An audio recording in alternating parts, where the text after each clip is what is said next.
삼손을 잡기 위해 블레셋이 유다의 진을 치게 되었죠.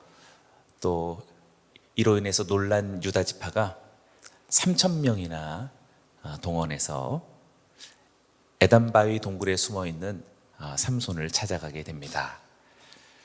그리고 설득해서 새 노끈 2줄로 묶어서 블레셋에게 넘겨주게 됩니다.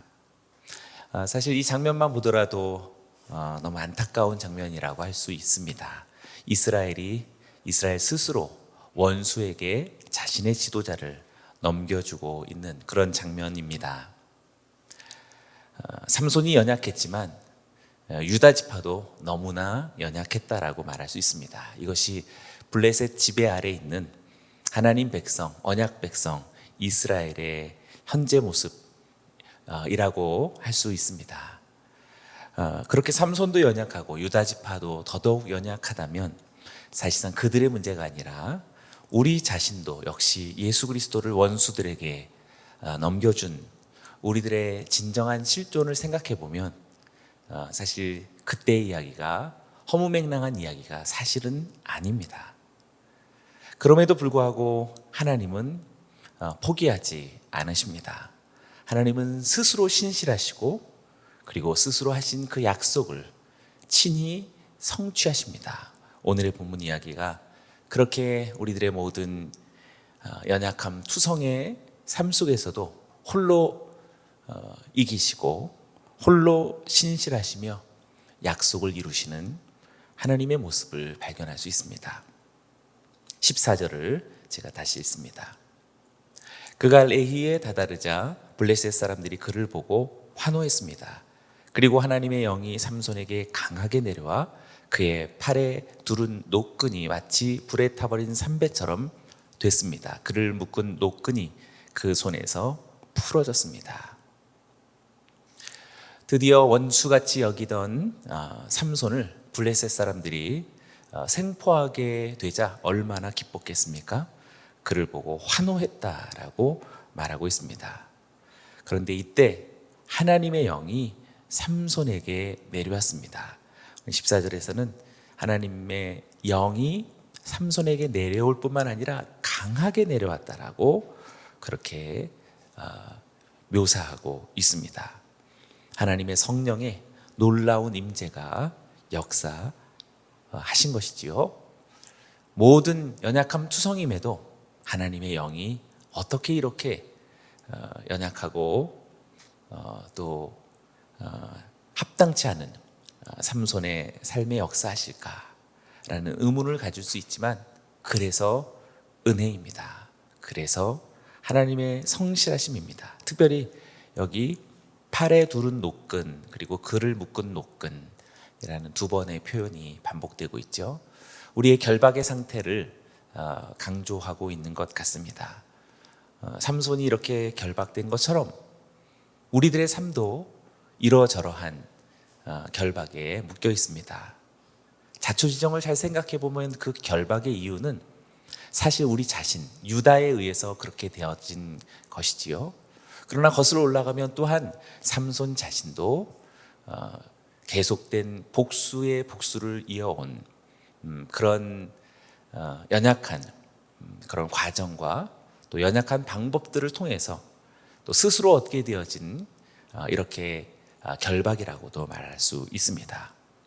두 번 계속 연거푸 우리들에게 강조하는 팔에 두른 노끈, 그를 묶은 노끈이라는 표현이 오늘 우리들에게 다시 새롭게 들려옵니다. 저와 여러분들을 묶고 있는 것은 무엇일까요? 우리는 누구를 탓하고 원망하는 데 익숙하지만 곰곰이 잘 생각해 보면 사실 우리 스스로의 연약함이 스스로를 구속하고 있다는 사실을 우리는 알 수 있습니다. 그럼에도 불구하고 하나님은 하나님의 영으로 삼손에게 다시 기회를 주십니다. 그 기회가 하나님의 영의 강한 임재였습니다. 안타깝고 연약하지만 우리도 이 14절을 의지해서 비록 연약함 중에라도 하나님의 그 은혜로 우리에게 다시금 하나님의 영을 부어주셔서 하나님의 새로운 힘과 기회를 얻을 수 있는 저와 여러분들이 되기를 원합니다. 저와 여러분들에게 다시금 하나님의 영의 역사가 있어서 우리를 어리석게 구속하고 결박하던 모든 삶의 결박이, 그 굴레가 풀어지게 되기를 주의 이름으로 축원합니다. 오늘 본문 말씀 속에서도 그래서 또 결박 상태를 2번 반복한 것처럼 풀어짐의 상황도 2번 우리들에게 강조해 보여지고 있습니다. 불에 탄 것처럼, 그리고 풀어졌습니다. 불에 탄 것처럼 풀어졌다라고 하는 또 이 결박이 풀어지는 모습도 마치 묘사를 통해서 2번 반복하고 있습니다. 사랑하는 여러분, 저와 여러분들의 묻고 있는 그것이 설령 정말 내 자신의 연약함과 우리 가정이나 공동체의 연약함일지라도 하나님의 일양 미쁘신 그 신실하심을 따라 다시 기회를 얻고 다시 새로운 자유를 얻는 우리 모두가 되기를 축원합니다. 하나님의 이 신실하심은 지금에서만이 아니었습니다. 사실 삼손의 이야기가 거의 처음 시작할 때 딥나의 이방인 여인을 구하러 가던 중이었죠. 딥나의 포도원 그 근처에 있을 때 하나님의 영이 또한 강하게 임하여서 위협하던 사자를 찢어 죽일 수 있었던 그런 하나님의 은혜가 있었습니다. 하나님의 은혜는 정말 일향 미쁘십니다. 신실하신 하나님의 하나님 되심이 이렇게 삼손의 생애를 이끌어가고 보존하고 함께하고 있듯이 저와 여러분들에게도 그렇게 하나님은 함께 하시는 분이신 줄로 믿습니다. 15절을 보시죠. 그는 방금 죽은 당나귀의 턱뼈를 찾아 그것을 손에 집어들고 그것으로 1000명을 죽였습니다. 손에 있던 노끈이 풀어지게 되자 손에 자유를 얻은 삼손이 근처에 있었던 나귀 턱뼈를 찾아냅니다. 그리고 블레셋 1000명을 죽이게 됩니다. 일종의 블레셋을 대항해서 다시금 하나님의 어떤 심판이 블레셋에게 주어지고 또 삼손은 사사로서의 나름대로 이스라엘을 지키는 그 일을 수행하게 됩니다. 그런데 주위에서 보시죠. 지금 삼손의 손에 무엇이 들려 있습니까?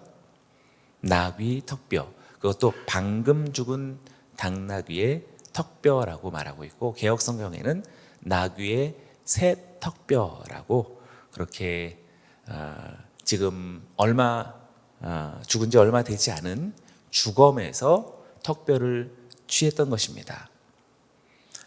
그렇죠. 새 턱뼈여야만 1000번의 어떤 휘두름 속에서도 그 무기의 기능을 그나마 유지할 수 있었겠죠.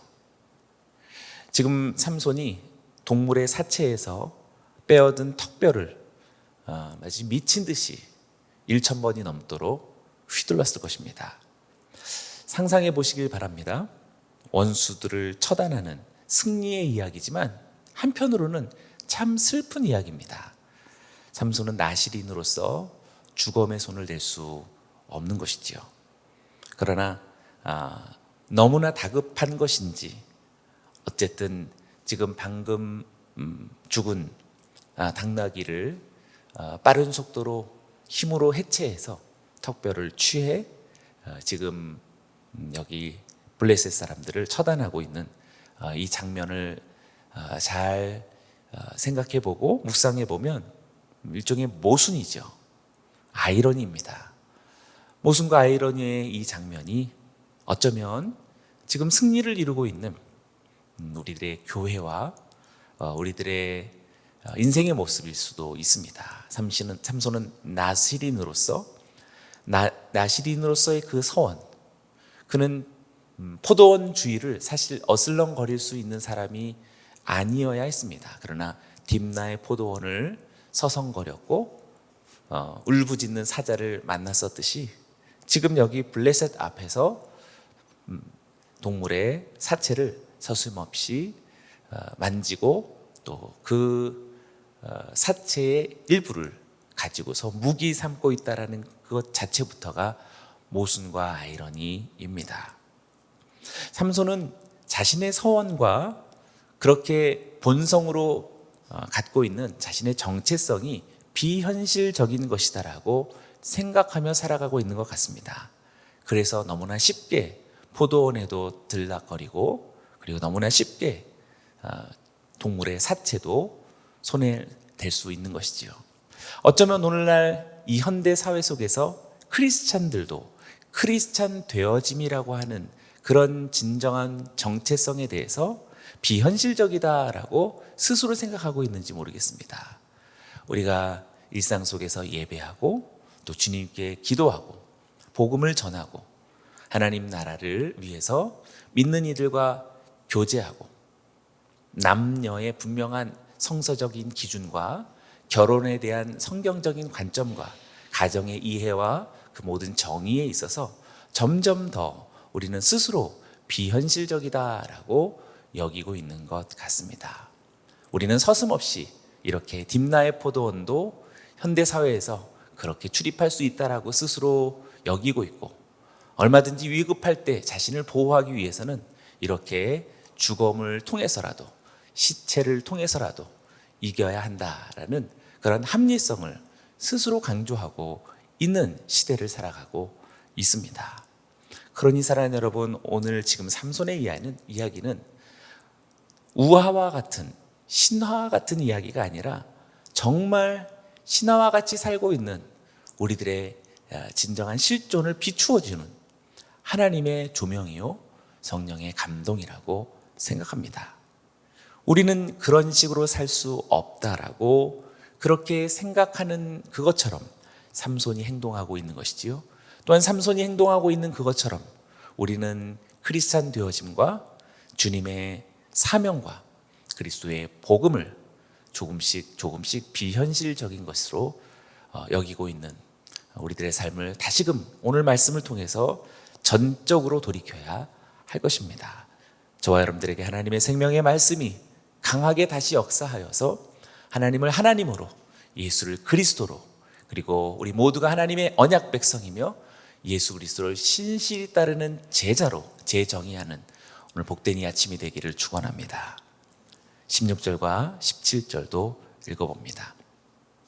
그러고 나서 삼손이 말했습니다. 당나귀 턱뼈로 더미 위에 더미가 쌓였구나. 당나귀 턱뼈로 내가 1000명을 죽였다. 그가 말을 마치고는 그 턱뼈를 그의 손에서 내던져 버렸습니다.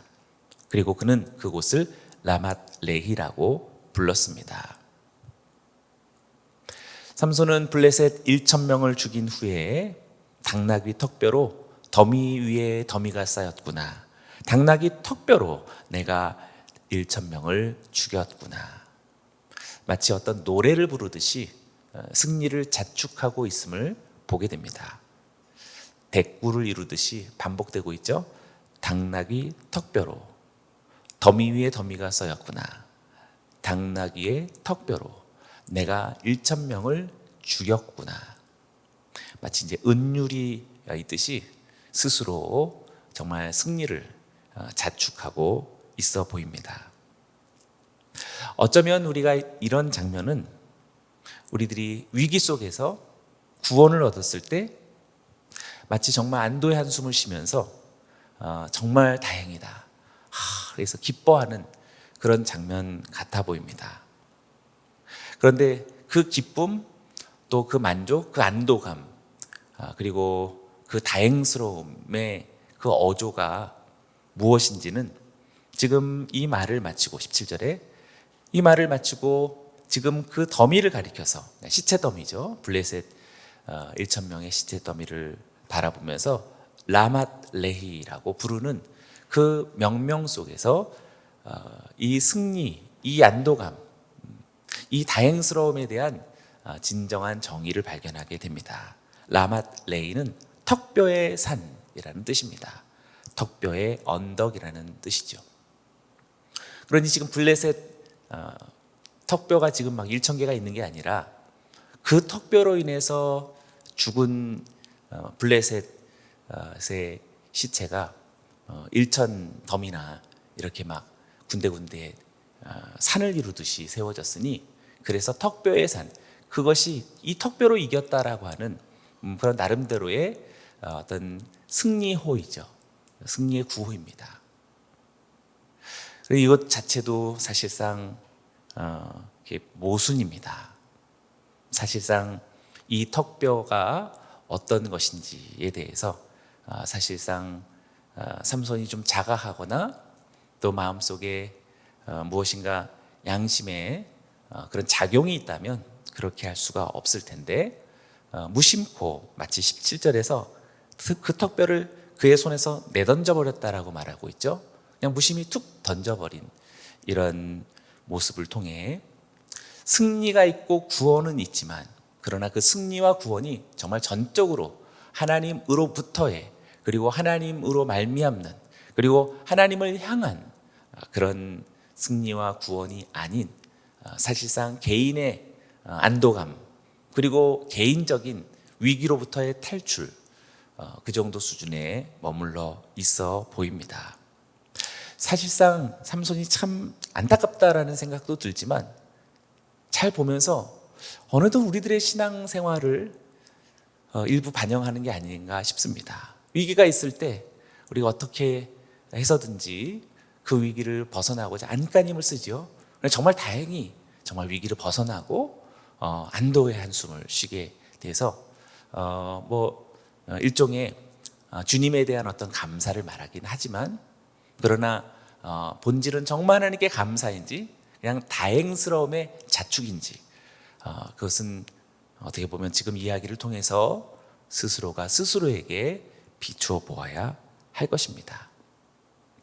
그래서 턱뼈, 곧 죽음의 일부로서 이렇게 승리를 얻었다라고 하는 불법으로서 어떤 성취를 거두었다라고 하는 이 모순되어진 이 아이러니가 지금 오늘 이야기 속에서 우리들의 삶의 모순을 비춰주고 있는 것 같습니다. 삼손만의 이야기가 아니며 그를 넘겨주었던 유다의 이야기도 포함하는 것이지요. 같은 방식을 살아가고 있었던 당시 이스라엘 전체를 설명하는 것이라고도 할 수 있습니다.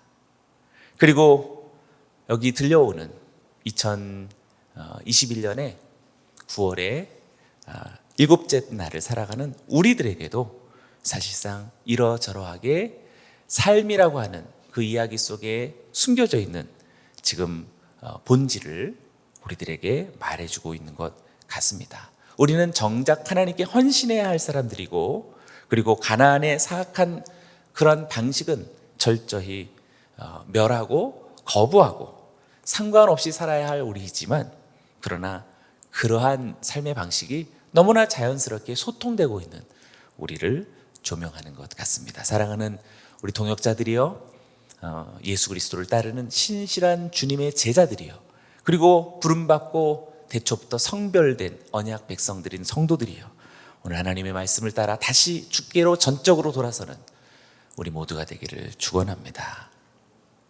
18절을 보시지요. 삼손은 몹시 목말라 여호와께 부르짖었습니다. 주께서 주의 종의 손으로 이렇게 큰 구원을 이루어 주셨습니다. 그런데 지금 제가 목말라 죽을 지경입니다. 제가 할례받지 않은 사람들의 손에 쓰러져야 되겠습니까? 18절에도 한번 박스를 둘러보시기 바랍니다. 삼손의 부르짖음에 지금 본문상에서 보여주는 첫 번째 삼손 이야기에서 처음 등장하는 삼손의 부르짖음입니다. 부르짖었습니다. 여호와께 부르짖었죠. 안타까움 중에서 좀 그래도 참 다행스러운 삼손의 신앙적인 어떤 움직임이어서 감사하게 보여집니다. 그러나 이 첫 부르짖음은 나라와 민족, 열방을 위한 부르짖음이 아니라 어떤 공동체와 또 고통받고 있는 또 다른 이웃과 또 하나님의 백성에 대한 민망함을 갖고 부르짖는 그 구원을 향한 부르짖음이 아니라 개인의 목마름을 위한 부르짖음이었습니다. 개인의 육신의 고통의 해결을 위한 그런 부르짖음이었습니다. 아닌 것보다는 그래도 감사한 것이지만 사사치고는 참 이렇게 안타까운 일이죠. 그의 이 첫 간구는 아쉽게도 매우 개인적인 수준에 머물고 있습니다. 사랑하는 여러분, 저와 여러분들의 기도의 제목들을 면면히 돌아보기 원합니다. 우리가 기도할 때 무엇 때문에 기도하는지도 한번 조심스럽게 헤아려 보기를 원합니다. 여전히 내 가정, 내 자녀, 내 사업, 내 신변, 여러 가지 나의 개인적인 안녕을 위해서 기도하는 것에만 익숙해 있다면, 먼저 어떻게 보면은 우리는 참 부름받은 이 땅의 나시린으로서, 그리고 하나님께서 우리들에게 지상 사명을 위탁한 그런 사도로서, 주님의 제자들로서 너무 개인적인 것에 많이 묶여 있다라는 그런 연약함도 발견할 수 있겠습니다. 그래서인지 오늘 여기서 자신을 가리켜서 주의 종이라고 말하고 있습니다. 주의 종에도 괄호를 묶어보시기 바랍니다. 맞기는 하지만 좀 새삼스럽게 보여져서 조금 이렇게 공허하게 느껴지죠. 그리고 이제서야 큰 구원을 이루어 주셨습니다 라고 말하는 어떻게 보면 합당한 고백이죠. 합당한 간증입니다. 그러나 이 합당한 간증은 이것도 타이밍인데, 지금 본인의 위기에 또다시 봉착하게 될 때 이런 노래가 조금은 빛바랜 구원의 노래, 승리의 노래가 되는 것입니다. 그리고 또 뒤에서도 보면은요, 제가 할례받지 않은 사람들의 손에 쓰러져야 되겠습니까? 라고 하는 이 표현도 조금 많이 안타까워 보입니다.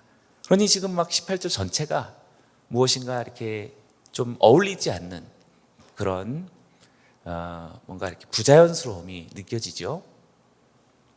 그 모습 그대로 어쩌면 그렇게 우리 스스로가 이렇게 부자연스러울 수 있다라는 그런 경건한 위기 의식을 우리는 가져야 하겠습니다. 그럼에도 불구하고 그렇게라도 부자연스러운 옷 입고 염치가 없을지라도, 본래 하나님의 은혜 앞에서 인간은 염치 없을 뿐입니다. 염치 없을지라도 주님께 부르짖는 것이 옳다라고 생각합니다. 사랑하는 여러분이요, 오늘 정말 주님 앞에 이렇게 부르짖고 다시 그럴지라도 하나님을 찾으며 다시 무릎 꿇고 다시 새롭게 하나님 앞에 그의 이름을 부를 수 있기를 주의 이름으로 축원합니다. 결과는 무엇입니까? 19절입니다. 19절은 같이 한번 읽어보겠습니다. 시작.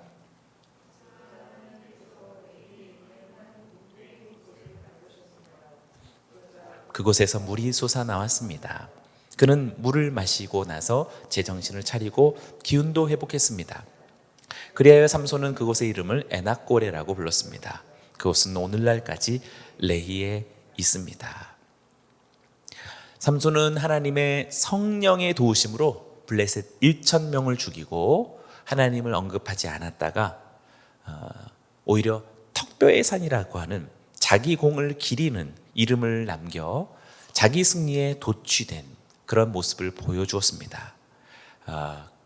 바로 그 얼마 지나지 않아서 삼손에게 예기치 못한 그런 어려움이 생겼던 것이죠.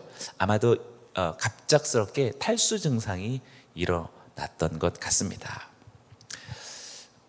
지금 이 탈수 증상도 삼손에게 처음 나타나는 결핍의 상황이었다라고 말할 수 있겠죠. 나귀 턱뼈로서 1,000명을 내리치는데 갑자기 그런 탈진의 상황에 이르고서 심한 어떤 목마름을 느꼈던 것입니다. 견디지 못한 삼손이 여호와께 그렇게 도움을 요청하고 염치 없을지라도 그렇게 하나님 앞에 부르짖었을 때 하나님은 19절에 레히에 있는 한 움푹 패인 곳을 가르셨다라고 이렇게 말하고 있습니다. 하나님은 삼손의 간구를 들어주신 것이지요, 못 들은 척하지 않으셨습니다. 항상 그렇듯이 하나님은 고통당하는 당신의 백성의 부르짖음을 무시하거나 그리고 외면하지 않으셨습니다. 정말 이 장면을 이렇게 보면서 그래도 하나님께서 무엇인가 구원의 길을 열어가시는 모습을 보면서 정말 눈물겨울 만큼 하나님은 참으로 은혜의 하나님이시고 하나님은 참으로 하나님 스스로 구원을 펼쳐가신다라는 사실을 깨닫게 됩니다. 여기 에낙고레라고 하는 그 이름도 삼손이 아까 라맛 레이라고 이름 불렀던 명칭과는 정반대해서 부르짖는 자의 샘이라는 뜻을 가지고 있습니다.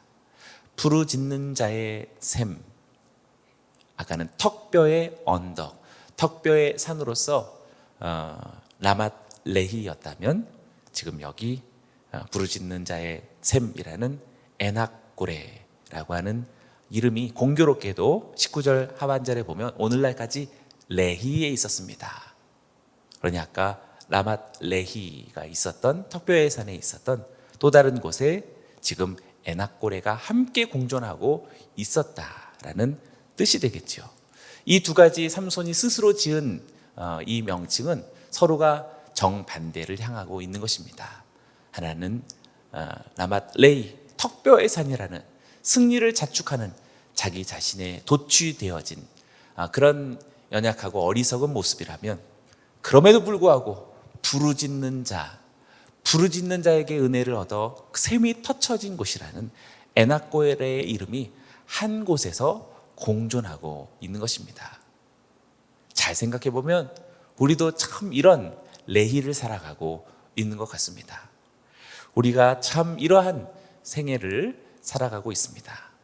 우리는 늘 자신의 본이 되어진 자기를 위한 또 자기만의 승리방정식과 그리고 자기만의 인생 목표를 향해 질주하고 있는 라맛 레이의 인생을 살아가고 있지만, 또 반면에 우리는 그래도 하나님의 이름을 알고 있어서 때때로 우리가 목말라 이렇게 쓰러질 때 주님 앞에 주님을 찾고 부르짖어서 이렇게 에낙고레의 은총을 얻어가고 있는 사람으로 보여집니다. 그래서 우리들의 교회를 출입하고 있는 저와 여러분들의 삶이 이 라맛 레히와 에낙고레의 공존을 사실상 경험하지 않는 사람은 한 사람도 없으리라 생각합니다. 그러니 결론은 무엇입니까? 오직 하나님의 은혜입니다. 그냥 하나님이 하시는 겁니다. 그냥 그저 하나님 스스로가 그 언약을 기억하시고 하나님 스스로가 그 언약을 성취해 가시는 뿐입니다. 그러니 우리 모두는 그저 하나님의 은혜를 입은 자로서 감사해야 할 것이요, 그리고 스스로 자고하고 어리석었던 자신의 과오와 그리고 자신에게 우쭐한 그 자신 되어짐을 오늘 겸허히 내려놓고 주님의 이름을 다시 부르는 저와 여러분이 되어야 할 것입니다. 만약 이것이 새로워지지 않는다면 마지막 20절이 우리들에게 여운을 남깁니다. 20절도 같이 읽어봅니다. 시작. 삼손은 블레셋 사람들의 지배 아래에서 사사로서 이스라엘을 20년 동안 다스렸습니다. 20년 동안 다스림이 조금 어색한 다스림이죠. 불완전한 다스림입니다. 진정한 지배는 블레셋에게 있고 다스림은 삼손을 통해서 20년간 이어지고 있는 이 뭔가 어정쩡한 공존의 모습입니다.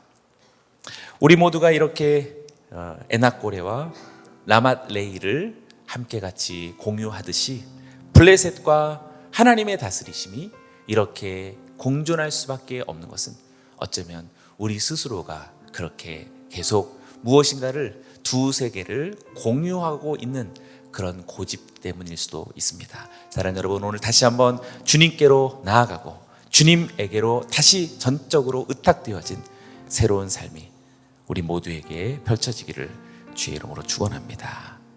아멘.